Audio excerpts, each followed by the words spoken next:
Hey everybody, this is your boy John, and on today's episode of Geeks From The Multiverse, we're going to be talking about the NeverEnding Story. Yes, all the history, the characters, all that fun jazz, that loving story that we all like to hear from the NeverEnding Story, but stay tuned. We're Geeks From The Multiverse. We've come to unite all geeks. Now it's time to get geeky and dive right in, 'cause we're Geeks From The Multiverse.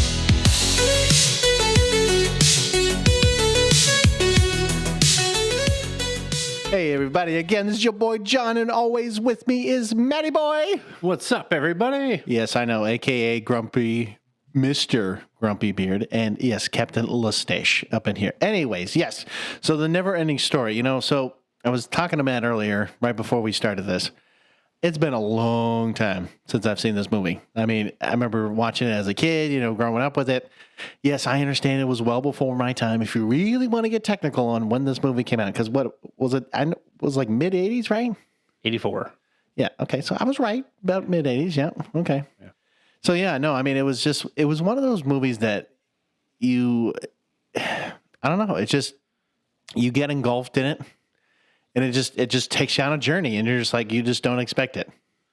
Yeah, it's like that childhood memory kind of thing. I think it's just the character. You know what I mean? Like the characters were so fantastical. The story was fantastical. Like it just, I mean, the movie itself, like it's a children's. Like if you're watching it as an adult, you're like, what is this bullshit? Well, but like, yeah, I think like as a child or like a young adult, when you first like watched it, you were like, wow, like look at all these, like they're so like weird characters. And well, it's just like a childhood imagination literally coming to life. Right. That's literally what I would describe this movie as. It's just weird that you have a talking basically dragon, and you're... Well, it looks like a dog. Well, it looks like a dog, yes. Yeah. No, but like, you're watching it and, you just... Kind of like what you were saying, you're bringing back your kind of like childhood a little bit and just be like, wow, seeing it, watching it, and kind of just... It's like, again, just bringing that like... that childhood creativity to life, and then you're kind of watching it and you get, so engulfed in it, and it's just crazy to see... something like that, especially in the 80s. I would say that, because you and I have talked about this where, I'm not saying they didn't have, special effects or any of that shit, because of course they were working on that. But like, I mean, there's plenty of movies today that I guarantee you they could take a lesson from even a children's film like this, because of what it's like some of the things that they did in that movie. And the thing is, like, the movie I mean, what it's based on is a German fantasy novel that came out in 1979. Hey, the year you were born. So it is, and I say based very loosely because it is loosely based on this novel. Before we get into all of this, though, check out our website. It's geeksfromthemultiverse.com. We have spent a lot of time. Granted, it's not the best website you'll ever visit, but it's ours. Well, and not only that, I mean, because I'm going to say this too, is, what Matt's saying as well is, we have everything there. It's the hub, right? So like, if you want to go on Spotify, wherever you go to listen to this, right? Or, going on YouTube, checking out the merch store on there, any social media, that kind of stuff. I mean, you can go on there. It's all there. Right. And it makes it easier. We do it so that way, the last episode that we have posted is always on the main page. There's a podcast, page that has, even you can actually listen to every episode. And I think it's actually through Apple Podcasts. I think that's the actual player that's on that page. But even then, it's free, yes. So. And, my book has a whole page on there. I do want to add a Spotify, page pretty soon that will have, our playlist. I want to try to see if I can get that going. But yeah, I mean, there's videos, there's a media page, like there's everything. Right. So again, just check it out, see what you like on there, see what you don't like on there. Let us know. Hell, like we've even said in the past, you can email us, you can message yet. Yeah, You can do all kinds of things. Trust me, Jeff's Corner. We haven't had Jeff, talk to us. There's even a blog. I mean, there's a blog page on there too. There is a blog, which I gotta try to get less busy so I can do the blog again. Well, I gotta actually just be able to do it too. But that neither here or there. But anyways, no. The point is, I can get you access to that. That's good. Anyways, yes. Back to the NeverEnding Story. Yes. So 84. It was co-written and directed by Wolfgang Peterson, and this was I can't believe it's his first English language film. It didn't remind you of RoboCop? Yes. Really? Just like all over again? Yes, it does. Yeah. Yes. And like I said, it was based on the German fantasy 1979 novel with the same name, The NeverEnding Story, by Michael I think it's Ende? Because he's German, obviously. Sure, we'll call it Ende. But the movie was actually only adapts the first half of the book, not the entire book. So it doesn't convey the message of the title as it's portrayed in the novel. So the story, NeverEnding Story, as you would imagine, you go, well, it should be never ending. I mean, when you watch the movie, it ends, right? Well, yes. I mean, the key concept of that, even though it says it right in the film, is like it does end at some point. It does end, and we'll get into that. But like the idea of the book is that the book finds other people, and then the adventure always continues. That was the premise and the theme of NeverEnding Story, is that the adventure always continues, and it might not always be through Bastian. It might be somebody else continuing that journey by reading the book and continuing. You know what I mean? So it's a never-ending story, never-ending journey through somebody else. Right. But what they did with the film is they basically only mentioned Bastian, and at the end of the film, it just says that he had many more adventures before returning to the ordinary world, but that's another story. You know, wouldn't it have been interesting to see if, I'm not saying they would do it now, because this is the problem with nowadays, right? Is, you have a great movie like this, right? But I feel like, especially now, again, depending on who is doing this would make a better TV show if that's where you're I mean, you could do a TV show.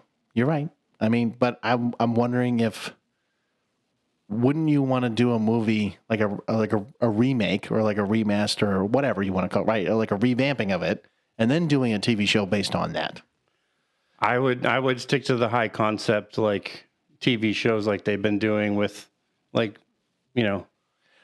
Rings of Power and the Game of Thrones type of thing. Like I would go that route. I mean, I get that. Make it really like a high. Well, I'm only saying this because concept. Right, but the thing is again, we're talking, let's see, 84, so we're talking over 40 years ago now, if we're going to be really honest here. So, but the thing is, if they're adapting the book and not the movie, I get what you're saying. I mean, I think what they could do is they can make a movie, do a revamp of it, keep the same concept here. Well, we'll get more into this, but so basically, like the film it only adapt like the first part of the book. So the second half of the book was also loosely the basis for the second NeverEnding Story, which was in 1990. And this was loosely. So the second half of the book was loosely. So it wasn't even part of the main part of, the second movie, which was an utter failure all around. Obviously, when you have a movie like NeverEnding Story and you try to do a sequel to it, Well, yeah, because and then they tried to do a third one, but it, again, it had an original plot not tied to the book at all. So it was just kind of one of those things that you have a story like that one, and it just, it It's not like The Godfather where you can do Godfather, part 2, and then it's like, hey, this one's better than the original. Then you're just like, what the fuck am I watching right now? Right. So the author of the book initially was happy that his book was being turned into a film. I mean, who wouldn't, right? Of course. I mean, that's why I told Matt, I said, if his book ever actually became a film, we'll see. I mean, I would hope that I get paid more than $50,000, but if somebody offered me $50,000, I would take it. Now we're talking about 84 here, so I'm not saying you. 84, yeah. So he worked with Wolfgang Peterson as a script advisor and was paid $50,000 for the rights to his book. But he claimed that Peterson later rewrote the script without consulting him, and that his adaptation deviated so far from his book that he requested that production either be halted or the film's title be changed. Damn. Yeah. Okay. So when the producers did neither, he sued them and lost the case. I don't even know how you. That's bad. That's extremely bad. I mean, I don't even know. Wow. I don't even know what to say right there. That's crazy. So, ND, I'm calling him ND. Let's call him ND. Yeah. So ND called the film a gigantic melodrama of kitsch, commerce, plush, and plastic. Yes, that doesn't sound good. No, that sounds like shit, basically. The film, like I said before, only covers the first half of the book. It cuts off in the middle of chapter 13 and tacking on an ending that betrays the pre-established logic of having Falkor cross the boundary of Fantasia to come to Earth to chase bullies into a trash bin. So that was part of like the ending that he didn't agree with. Was he didn't believe that the people within, the characters that were within Fantasia could cross over into Earth. Like that boundary was not a boundary that they could cross over because they were, and if we're taking like the actual story of NeverEnding Story and we're taking the themes and what the book is really about, it's about imagination. And these characters are really about imagination, and they weren't meant to cross over. And that's what happens at the end of this movie. And yeah, whatever. Spoiler alert, whatever. If you haven't seen this movie, it came out in 84. Whatever. I don't care. Well, not even that. I mean, at this point, go watch it. I mean, I don't know what to tell you. But yeah, having him cross over. But it's one of those things too, like you can have one character like Bastian cross into Fantasia, but not Falkor cross into the other, Yeah.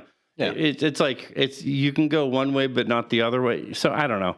I mean, if he had wrote the book and he's saying this, like I would have to go with the author on this and say, if you already had this pre-established logic that characters that were already in Fantasia could not cross over, that would be law. Like that's your law. Right. I mean, you're the one that created the book. That's your idea. So why wouldn't if you were saying like in Harry Potter, the teachers that were in Hogwarts could not cross into like the outside of that. Well, yeah, I get what you're saying. Outside of the school. I'd be like, that's bullshit. Because how would you have even gotten there? You know what I mean? Like they have to at some point, just like regular school, they have to leave. No, like the students could. But if you were saying like the author, like the teachers that were in Hogwarts could not cross into, like could not come out of the school. Well, that's what I mean. Yeah, that's what I'm saying. Yeah. Then I would say, okay, if that's what you're saying, then that would be the law for Harry Potter. If that's what the author for Harry Potter is saying, that would be law. So whoever is directing Harry Potter, if they change that, that's on them to be like, hey, you're changing what the author is doing, right? I mean, and this is where, I can understand where a director and like the author of a book, like especially if they're working together hand in hand, because they need to, especially if they're trying to adapt the movie and they're trying to get the ideas and get the, the ball rolling. I think the issue is that you know, whether you're the author, whether you're the, you know, director, at some point you're going to need to come to like an actual common ground, right? Because I mean, as the author, And they clearly didn't. well, no, they said the director said, "Fuck you." That's basically what he said. You can go fuck. You can go fuck yourself, because the author's like, okay, cool. Thanks for my 50,000. I guess I can go try to go to sue you to court. Guess what? I guess I didn't win that battle. Now, again, this is also in the 80s. So again, I'm not saying that, you know, there's a difference between now and then, but there seems like, and we've seen this too, where like even Back to the Future, right? Didn't they, right? Remember the likeness of that one character or the one actor? Like when I think it was in was it the first or second film? I'm trying to remember. You know what I'm talking about? Like when we're talking about it was the dad of Marty McFly, right? And like he sued them, and granted he won that battle. Right. But in this case where, you know, him is like, oh, well, shit, whatever. I guess I'll just, you know, try to fight it, and then he doesn't win at all. And even though he's the one that created said book to turn into a movie, and he doesn't win the fucking battle. It's like, okay, cool. Think that's great. I mean, Wolfgang Peterson has actually made some pretty decent movies, I think. You know, much later on. I mean, he's done Troy. He's done The Perfect Storm. Wait, hold on. He's done In the Line of Fire. He's done. Hold on. Air Force One. Okay. Outbreak. Poseidon. Okay, so I was going back to Troy. We're talking like with Brad Pitt and all that. Okay. Yes. And then I was thinking The Perfect Storm with like George Clooney and all, and the Mark Wahlberg back. Okay. Yeah. Okay. So that's where I didn't know that was him. Okay. In the Line of Fire, Air Force One, Bicentennial Man. Most of these are all foreign. So yeah, you wouldn't have heard of any of these, like No. Hans and Luck. No. Von der Volk the Rich, like, you know, like, fuck, I never would have heard of that. yeah, I mean, obviously they're all German, you know, Yeah. No, I mean, they're all German, like, you know, 1977, 1978, 1973. I just didn't realize it just surprises me. Like this was his starting film to then go into those movies, which I was like, okay, but those movies were great. So I'm surprised that, you know, that was really his first film to get into the, you know, the English game, you know, instead of the foreign game. Yeah. And, you know, I mean, The NeverEnding Story obviously now is a cult classic, but to have it start in such a way where you're like, this dude is obviously not happy. And he's calling it a gigantic melodrama of kitsch, which is basically Dog shit. It's basically trash. You're basically saying like, it's kitsch, it's trash, it's garbage, it's basically shit. So commerce, plush, and plastic. So then the problem was, I mean, you know, he couldn't have done anything about it afterwards. So once it came out, I mean, that was that. I mean, he can't fight it. He can't do anything about it. Which that's what I'm saying about if this guy is still alive, the guy who's the author. I don't know if he is still alive or not. This is why I was saying about making another movie, especially nowadays. Because if he's still alive, I mean, you could revamp it and hopefully work with somebody. He died in 95. Okay, well, I guess that's not going to happen. Well, fuck. Well, shit. I guess we're not doing that now. Whoever owns the rights to this movie, that's the real question, which I am curious. So when you look that up, I'm gonna talk about some other stuff here. So, Alan Oppenheimer. I'm trying to remember who was he in the movie. Was he Falkor? He's done a lot of voices. No, I know. I see that. You know, he's done. I believe he did Rockbiter. I believe he did Falkor. Let me see. He did a lot of the voices. Let's see. Alan. But yes, he did quite a bit of the voices in there. I don't quite know all of the voices that he did. NeverEnding Story. Trying to make this really, really quick. So I don't know right now. The film rights for NeverEnding Story are currently held by Michael Ende Productions and Seesaw Films. I don't know what the hell Seesaw Films are. Well, I mean, but it says who are developing a new film franchise, not Disney, as many assume. So they are trying to make a the NeverEnding Story series, is what I'm hearing. Yeah, so it's Michael N.D. Productions and Seesaw Films. That's basically who has the rights right now. Okay. Well, I can tell you, Alan Oppenheimer, he did Falkor, Gamork, Yep, that was the werewolf character. and then, Rockbiter and the narrator. The latter three are uncredited. Okay. Yeah, so he's done a lot. I mean, he's done He-Man, he's done some voices in Transformers, Ghostbusters, the Smurfs, DuckTales, so on and so forth. This guy's basically He's still active. He's still actively doing voices. Well, that's good. No, I was just going to say he's kind of like, I would say I wouldn't say he's on that same level, but, like Mel Blanc. You know who Mel Blanc is? Of course I do. Well, I just wanted to make sure. I didn't know if you knew who he was or wasn't, but okay, yes. I mean, he's on that same level. I mean, I wouldn't say quite like him, but like enough where he has a repertoire of voices, clearly. yeah, I mean, he's on that same level of, cartoon voice actors. Yes. That has been around since like the early to mid 70s. And like I said, he is still actively doing voice work like today. Yeah, he's 94 years old. And if that puts any perspective on that. And he's still doing like voice work today. So yes, he did, he was Man at Arms. Well, here's a little fun fact. Did you know he was the original Mickey Mouse, who was Ralph Malph's dad on Happy Days?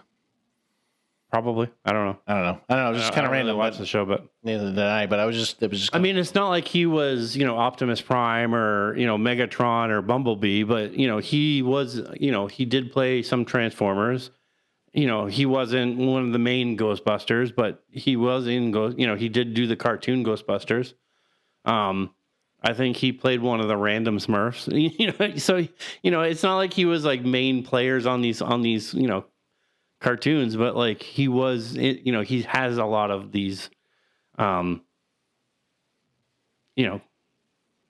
voice work, and it's a pretty extensive list that he has when I looked it up. So, but again, he was one of the main, main people for this film for sure. So getting into the actual film, and we're not going to break down like the plot, and this is what happened at the, like I think right now, like we're just giving you the gist. We're gonna break down, some parts of the film, like the nothing, some iconic characters. For one thing, like I'm gonna skip the first one, and I'm gonna just talk about. I'm gonna get this one right out of there because I think this one is it's one of the more difficult ones. And I keep seeing these stupid diorama things on Facebook all the time. And it's like one of the most like traumatic scenes, I think, in a movie that a child probably could ever watch. And it's when Atreyu, and he is told by the giant turtle. Yep. And he's told that he has to travel to the swamp of sadness. And Atreyu has his horse. I believe the horse is white, if I'm not mistaken. Yes, he was all white. Yep. So Atreyu has his horse, Artax. And he takes the horse to the swamps of sadness.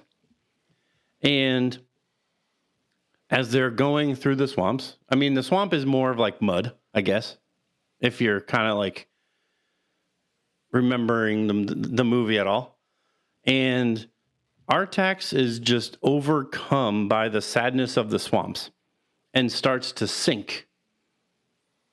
And this is where you start to like, he's pulling the horse and he's like, come on. And you're like, this horse cannot fucking sink right now. And like the horse is sinking, and soon there's no horse, and you're like, oh my God, the horse is so if you want to get technical, I mean, I would say Lassie is you know, I understand that whole thing. Like, I say, you know, like, again, my point is that same level of sadness is now you're looking at it as, you know, a kid, and you're like, why did he go into the swamp? And you're like, there's nothing he could have done. I mean, it was just the way it was. It was so awful because it was like the way that they had done it. It was so like dragged out, and he's like, you know, he's pulling on the reins, and the horse is like just not like the horse gave up. You know what I mean? The horse is not fighting. He's not pushing through.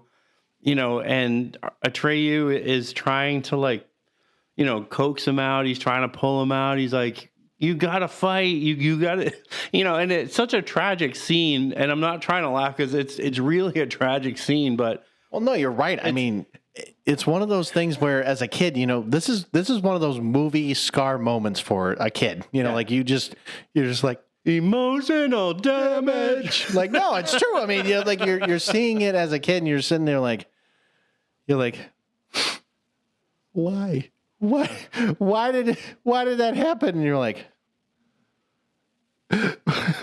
you know, you're just sitting there crying, and you're like, I don't know why it happened. It just did. I'm sorry. I don't know.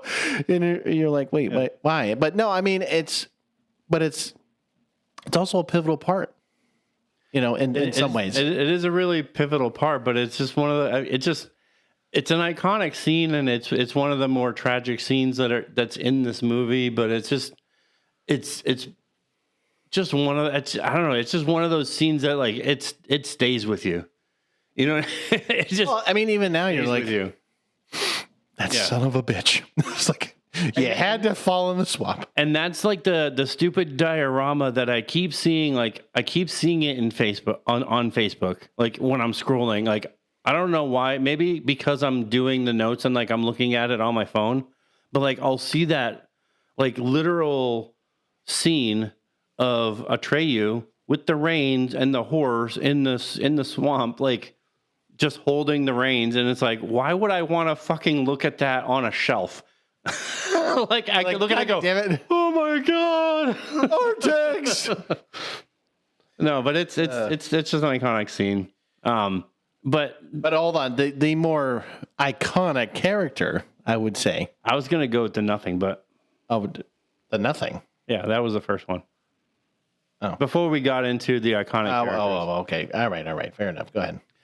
So I wanted to talk about the Nothing because the Nothing is where we kind of start with the movie.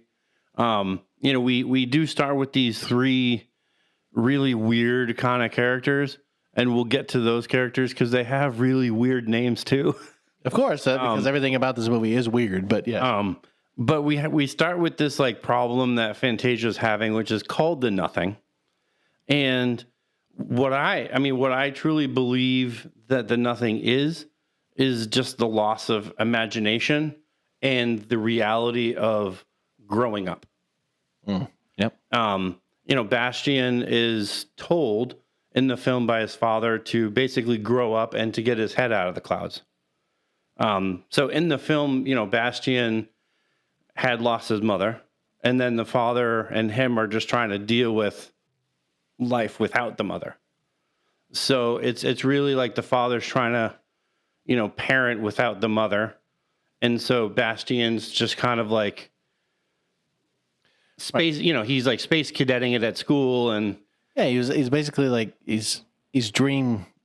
Well, he's like he's being a child, and he's daydreaming, and he's just basically doing his own thing. I mean, it's just like any kid who would be in school and be like, you know, staring off in the distance and doing his own thing, you know, drawing pictures, and you know, doing, you know, whatever he wants to do, and his dad's like, you need to grow up and get your head out of the clouds. You know, he wants him to study and do good in school so that he can get a job and be, well, you know, less like a child, even though he still is a child. Well, so here's the issue, and this is kind of like a life lesson in a sense, you know. So like, I see myself, and I'm, again, nobody's perfect, especially, and I'll say this, yes, I'm going to say it about my parents, right? And nobody's perfect, nobody's anything, but like, you know, I guess I was grateful for some things, you know, especially as a kid, where, you know, you want to do the right thing with your parents, but at the same time, like, again, being a kid, right? So now me seeing this with Wyatt, you know, there are some things that I want him to do,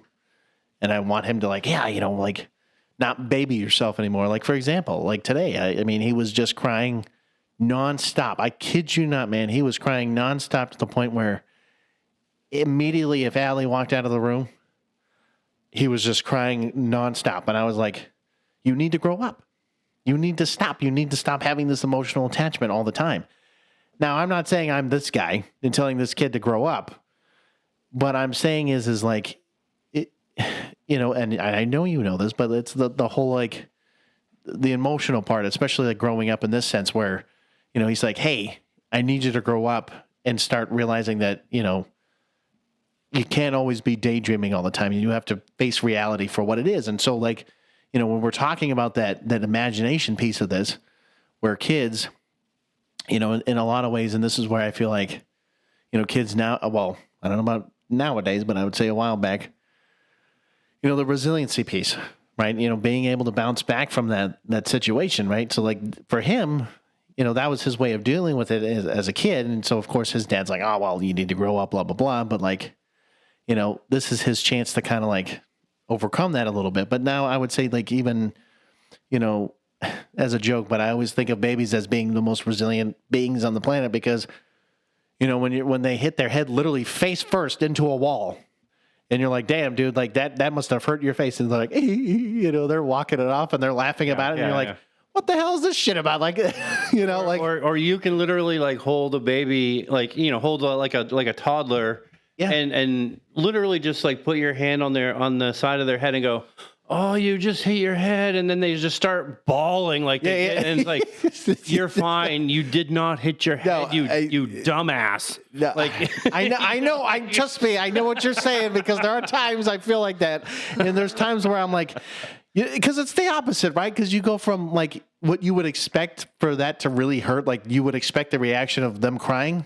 They don't do that. Yeah. But it's the, okay, here you go. And you're doing a little tap and they're like, ah, and you're like, ah, like what's your emotion? Yeah, I mean, this is kind of like what I felt was, you know, the nothing is kind of this like, you know, Bastian has his father telling him like, you need to grow up. You need to get your head out of the clouds. You need to focus. You need to study. Stop fooling around. Be less like a child. You know, so he has this voice in his head. And I really feel like that's where, you know, Gamorreek as a character, even though, yes, he's a werewolf and whatever, you know, in the book, he plays more of a role. Yeah. But like as a character, he's really a vehicle of the nothing. Like he helps the nothing accomplish what it's doing. And it's really just eating away at Fantasia, like right. as a realm, because Fantasia exists in a realm of imagination and fairy tales. Right. So, you know, you have the school teachers, you have the bullies, you have his father, and they all lead to this nothing consuming his imagination until there's nothing left. Right. You know, which, you know, at the end of the movie, you have, you know, the childlike empress who ends up being like his mom. Right. Like his mother, you know, you have to give me a new name and blah, blah, blah. Like, you know, that's kind of like what is happening. And that's kind of my belief on what the nothing is. And that's why I think all these characters are really afraid because they're like, we're going to end up being nothing because it's consuming everything. Well, and I know we're gonna you know move forward here in a minute, but like this is why I feel like this movie really does a good job about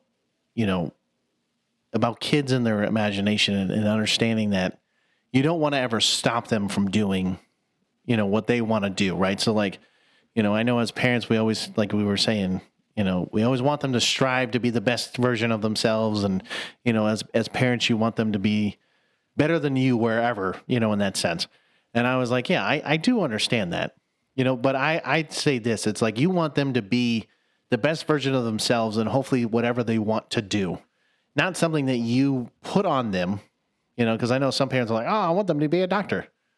Well, if they be a fucking doctor, great, they're a good doctor. If they're not a fucking doctor, don't push it on them, that kind of a thing. But like, I guess it's nice to see, especially now that again, this is a 40-year-old film, right? Where, it shows that great example of like, you don't want to diminish a kid's imagination because of some of the stuff. But yes, I know we're going to talk about and I can see where, the director would have done that particular ending that he did. Obviously if you're ending the movie by chapter 13, you're going to need to end a book like that at a certain, a film at a certain point. If the book is that fucking huge, you know what I mean? Like, you're not going to do a Game of Thrones movie with one book. Oh no. You know what I mean? Like, you're going to have to break that shit up. Well, like I said, there are, again, this is where it's hard, where there are certain books that, yes, you could definitely make into films, right? Because you could, like mine. Yes, you could do that. But, there are, like we said, there are certain books that you literally have to make sure that they're long enough for, like I said, like a TV show or something like that, where you can expand on that. But I think, you have him riding Falkor, it's that imagination and overcoming the bullies, right, that are, telling him what he should be like. And so it does send that message of like, no, I'm going to use my own imagination and I'm going to be the way that I want to be. So it does send that message, and I do kind of appreciate that. So, but yes, the probably most iconic character of this film, yes, is Falkor. Yes, the giant, what they call the lucky dragon.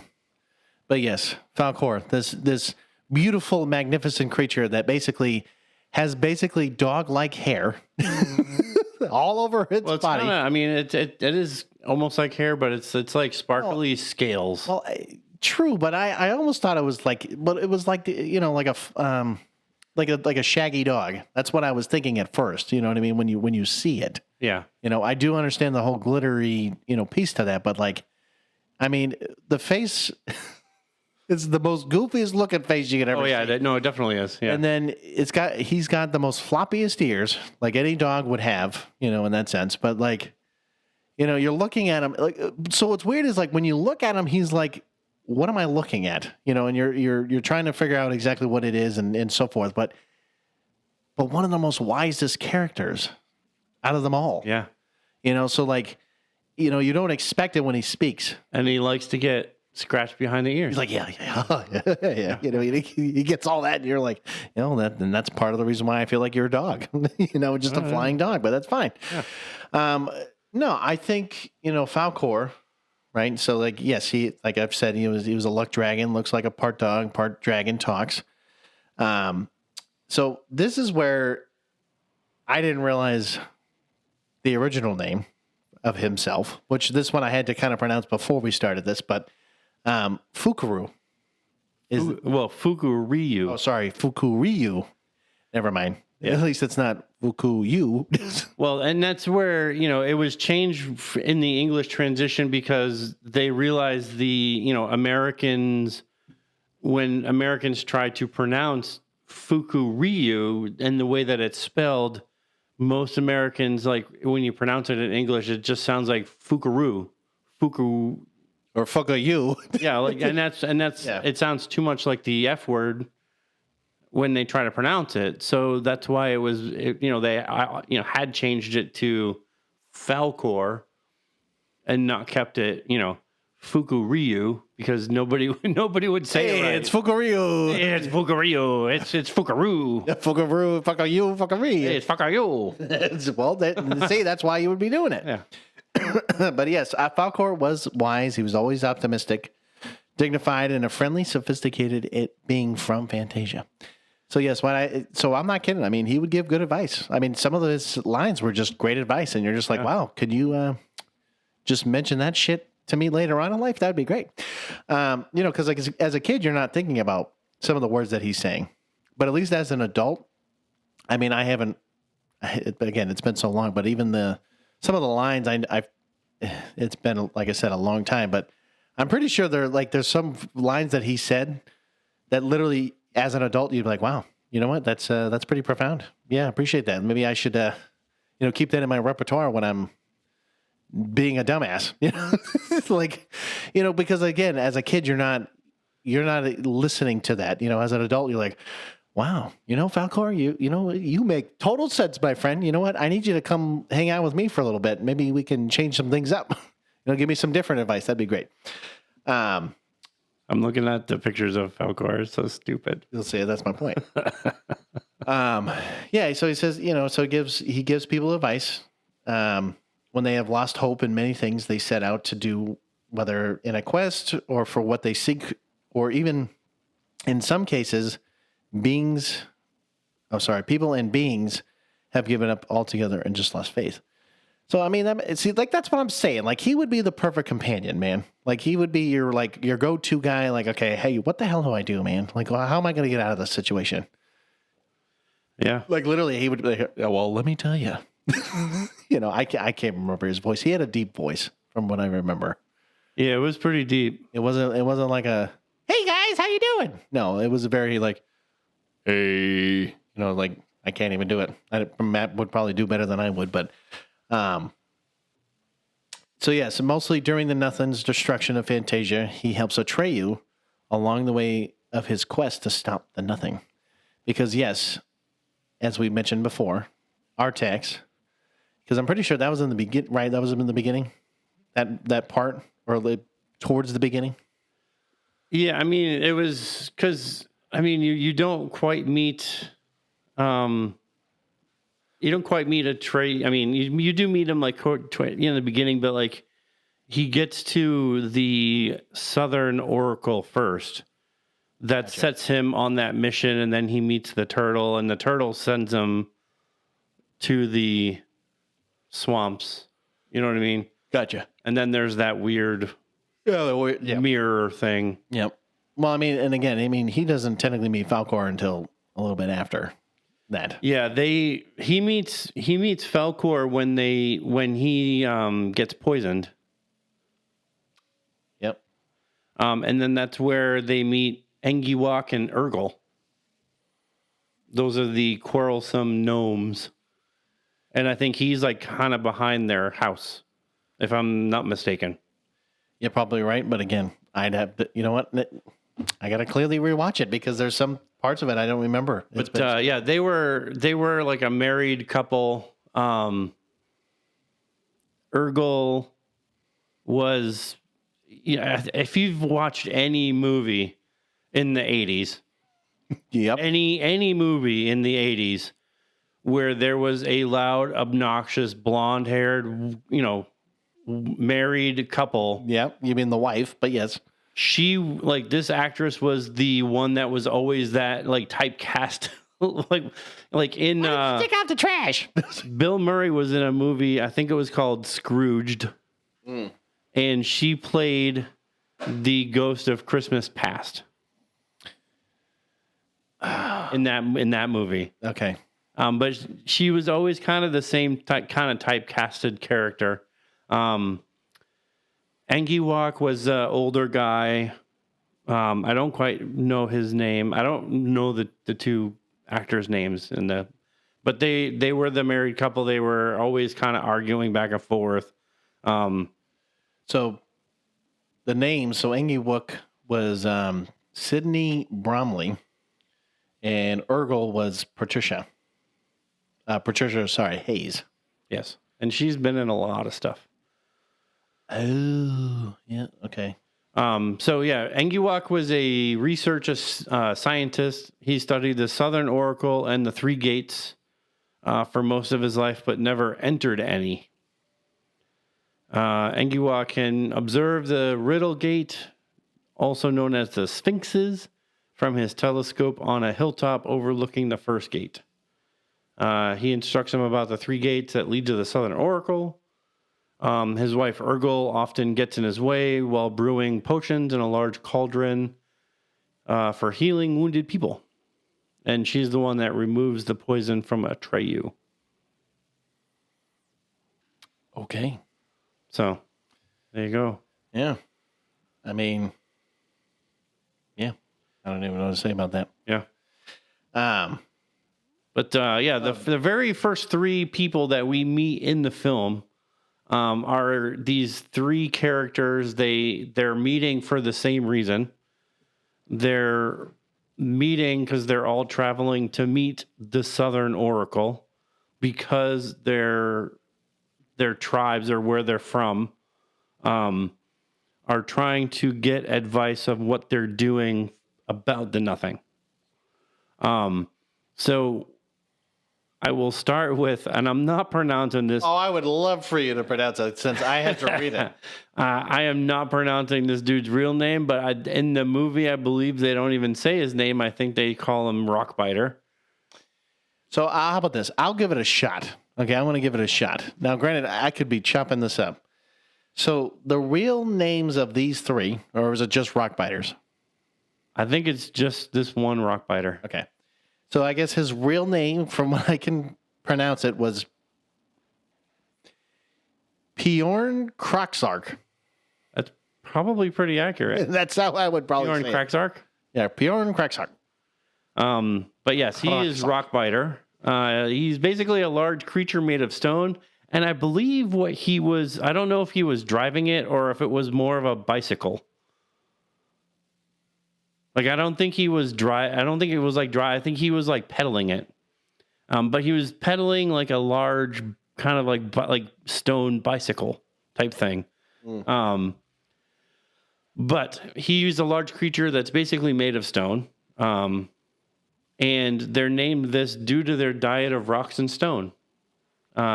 This one particularly liked limestone. Well, I mean, I'm pretty sure in the movie you do actually see him like chewing on rocks. Oh, and yeah. just just like crunching on that shit for a while. Yeah. Gluck is and I don't say tiny man because he's like short. Tiny man is actually like the tribe of people that he belongs to. Like they're called tiny man. So I'm going to say this. Just be careful on how you say that. Gluck. Gluck. I'm sorry. It's his name. I understand, but if you said, you think about that for a second. I'm not trying to say it more than once, buddy. I'm just telling you. I'm just saying his name. Just telling you, you might want to just watch yourself. That's all I'm going to say. Anyways, he is a tiny man, which is a small man. Like, so you're not saying a midget? No. No, I'm joking. They're tiny. Like they're mini. Mini men. Be careful because whoever's listening to the podcast, if there's so many people out there, you might want to be careful now. And he rides a racing snail. That's how small he is. He can ride a snail. So if that tells you anything, they can ride. The snail wasn't huge. I'm assuming he won't be going that very fast. Well, it was a racing snail, so it actually did go pretty fast, actually. Then sorry. And interestingly enough, he was played by a guy named Deep Roy. Now, if you know who Deep Roy is, he played an Oompa Loompa in Willy Wonka. See, I didn't know that. The Johnny Depp one. Wait a minute. That was the same dude? Uh-huh. That played that character? Uh-huh.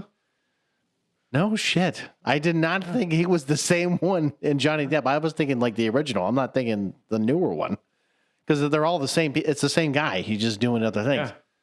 No shit. I had no idea that. I had no idea either until I looked it up. But Vash Vuzel, Vash, I don't know, Vash Vazul, Vash Vazul. So Vush Shavul or Vush Vazul. Vush Fazul.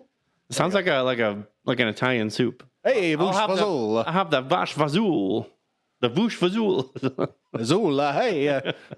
So Vush Vazul is a night hob who rides a bat. So yeah. Yeah, he's a night hob. Yeah, or a night hob. Yeah, these names are not great. No, these are terrible names. Vush Vazul, Gluckuk, and Bjorn Kraxark. Say that 10 times fast. I mean, that'd be great. Bjorn, it almost sounds like you're saying it backwards. But yes, these three, you kind of follow them, and they're kind of going, they're going on their journey. Rockbiter's kind of just traveling on one side, and then you have, Gluckuk, he's riding on the racing snail, and then up in the air you have Vush Vazul on the bat who's in the air. So you're kind of following them, and they're traveling towards the Oracle, and you have the Nothing and Gamork, who is I didn't include him in this, but I can look him up though. You do have Gamork, who's a werewolf, and he's, you can kind of see him, kind of prowling around. I did forget to mention a few things about Falkor. I was thinking about it. Yep. So, real quick. Let's see. Oh, yeah, here we go. So, this is during when they're like in the Nothing's destruction of Fantasia. Oh, wait. Never mind. Well, no, I didn't say that. Okay, yeah. He helps Atreyu along the way of his quest to stop the Nothing. So, the other kind of important piece about Falkor is that Falkor only makes enemies of those who threaten his friends or Fantasia. The only thing in Fantasia known to have been hostile towards Falkor is Gamork, as we're going to find out in a minute. So Falkor's attitude purely comes from his heart. It is proven that his openness to making friends means a lot to everyone he encounters, into which Falkor in return treasures every friendship he has. He does not also like being alone. He prefers close company with friends he knows will not betray his open heart. He watches and shelters the injured, as he did Atreyu after rescuing him from the swamps of sadness.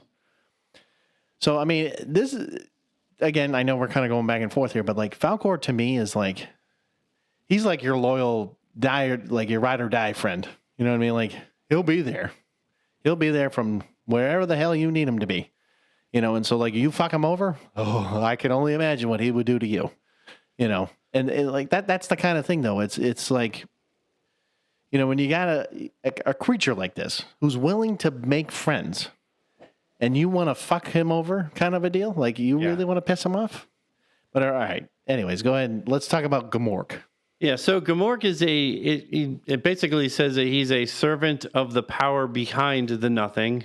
He is a werewolf. And his appearance in the book is that of a large wolf-like creature with night black fur, capable of human speech.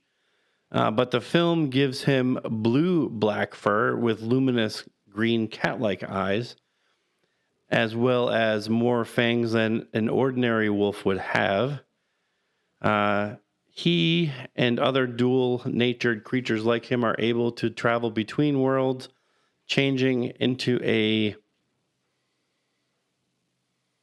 I don't even know what that word is, but so he can change between being, I guess, the werewolf or the human, depending on the world that he's in. Okay. So if he's in Earth, he would be a human, or if he's in Fantasia, he would be the wolf. Okay. So yeah, I mean, in the film, Gamork, almost manages to kill Atreyu in the swamps of sadness. Atreyu is ultimately saved by Falkor. And, Gamork does attack Atreyu because Atreyu is trying to stop the Nothing. And that's where Gamork is trying to kill Atreyu because he's trying to stop the Nothing. So Gamork attacks Atreyu, and then Atreyu impales him on a stone knife that he had, so he kills Gamork towards the end of the movie. But yeah, I mean, Gamork kind of reveals that like the name of the boy that he is pursuing is Atreyu, and he's just kind of like he's helping the Nothing. The Nothing will still be here after Fantasia is destroyed, because people have stopped believing in Fantasia, basically, is what he ends up telling Atreyu.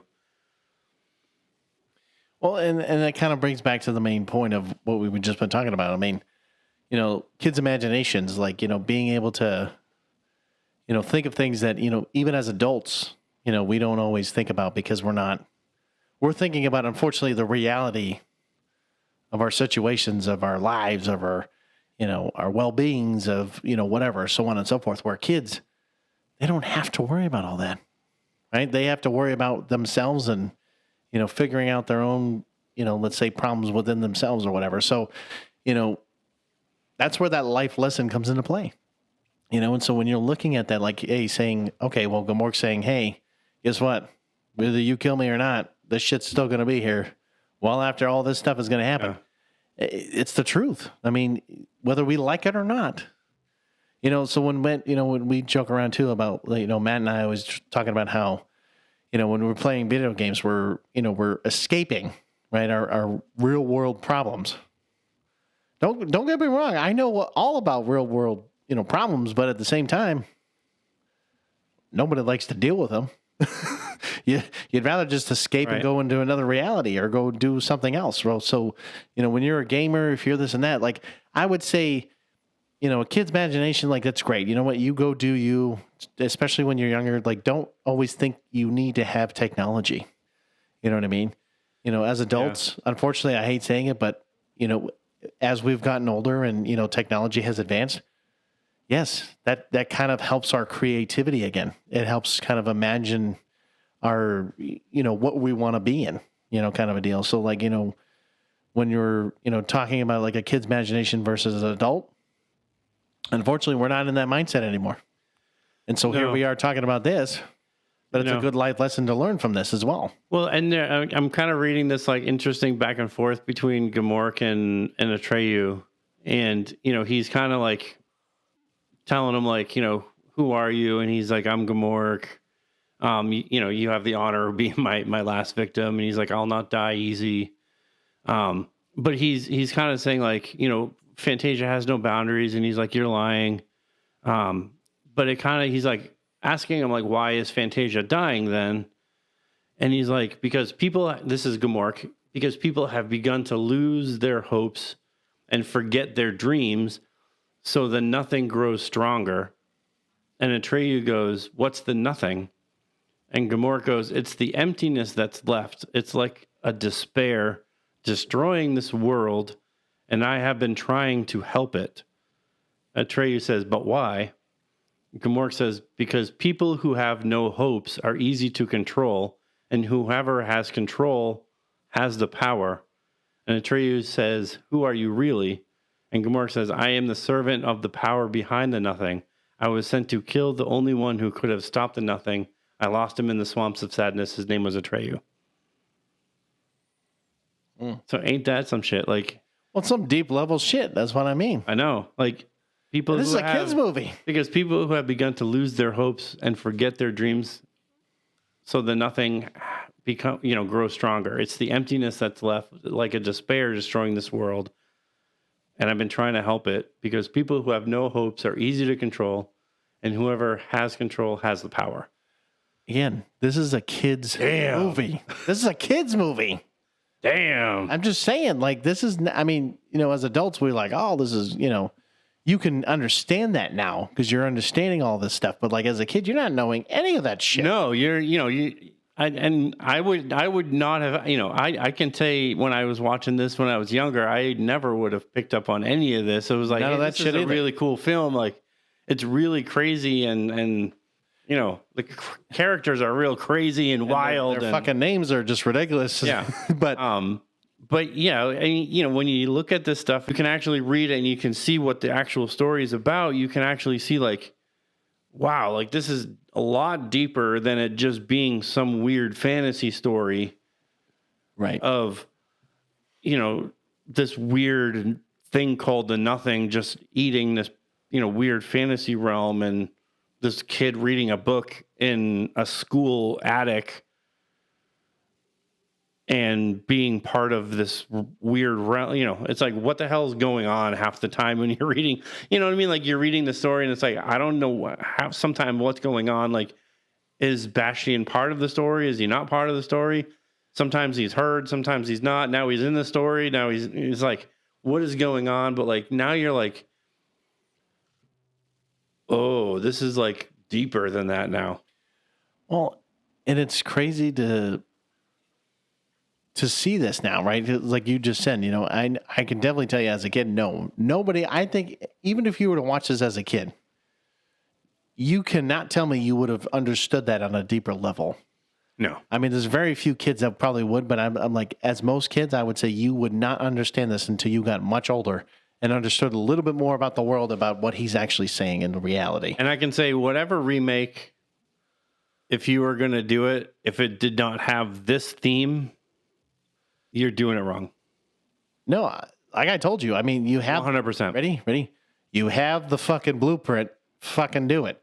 Yeah. I agree with you. And so the other thing I was going to mention too, real quick, is like, I totally forgot that they made a 2 and a 3. I totally forgot about those two. Now, I believe I watched the second one. I don't believe I ever watched the third one, if I want to be completely honest, because I know they both didn't do so well.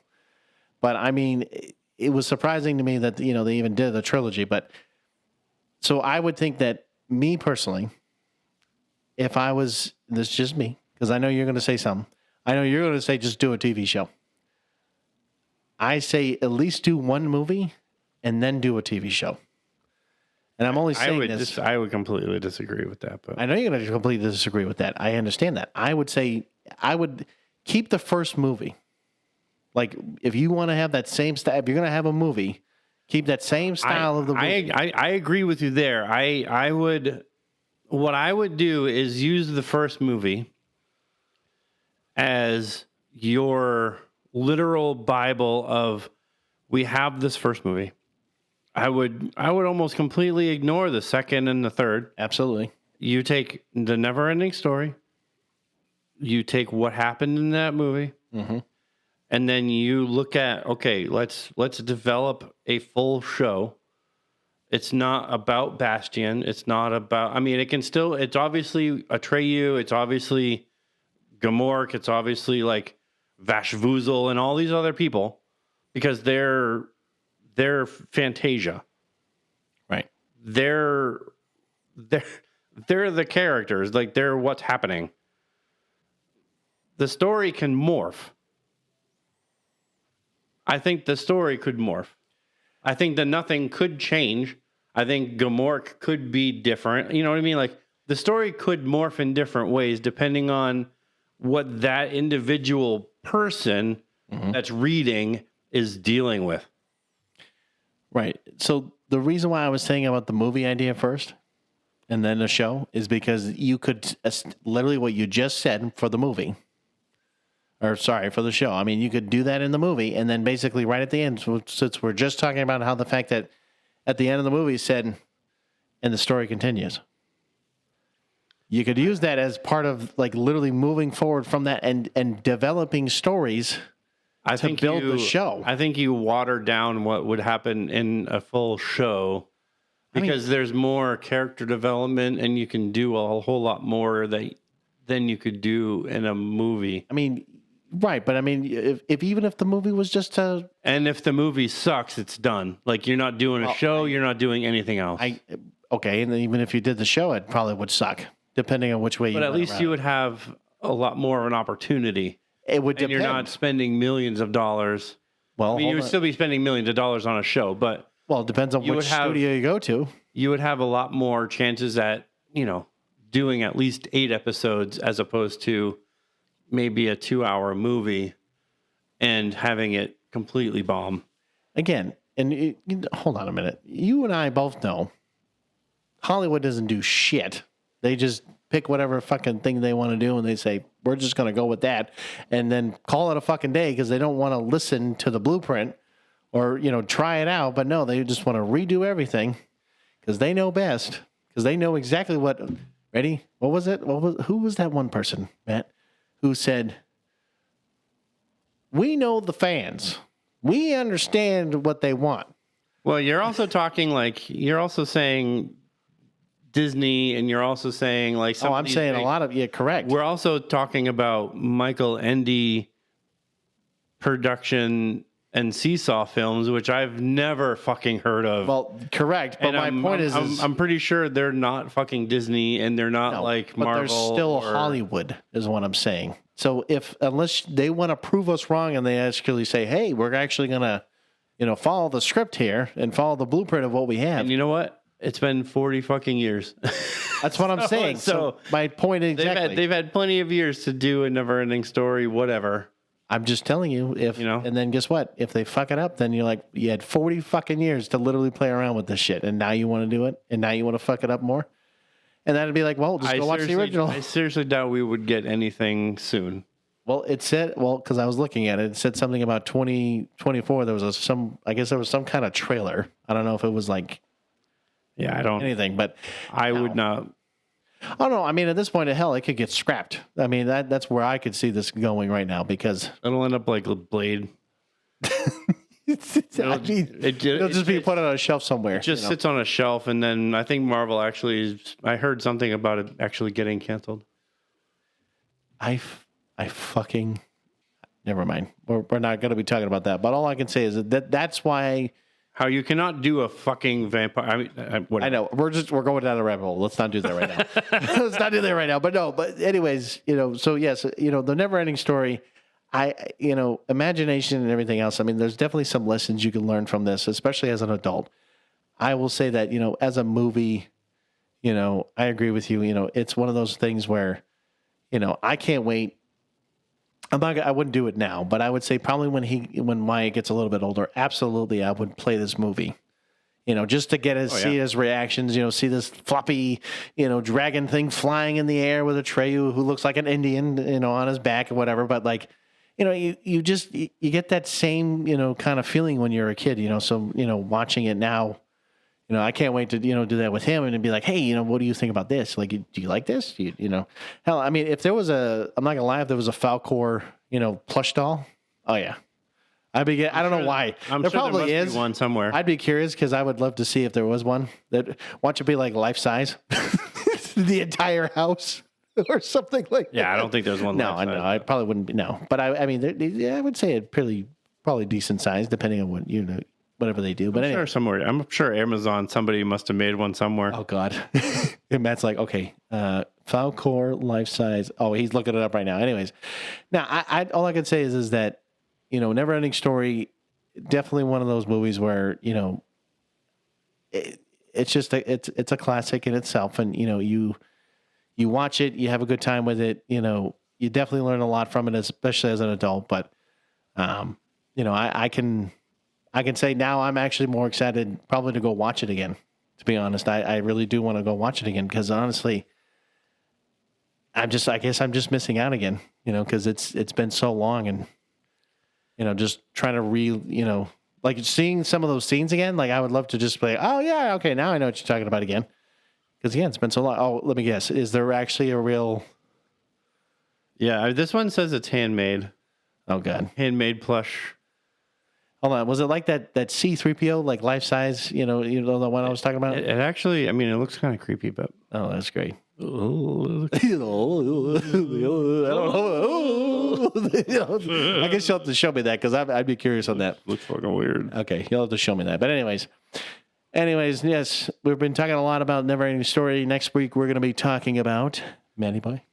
Oh, next week, yeah, we're going to be talking about terrible sci-fi movies. Terrible. And I'll tell you, I watched 2 of them the past couple days. More power from our list, and they are god awful.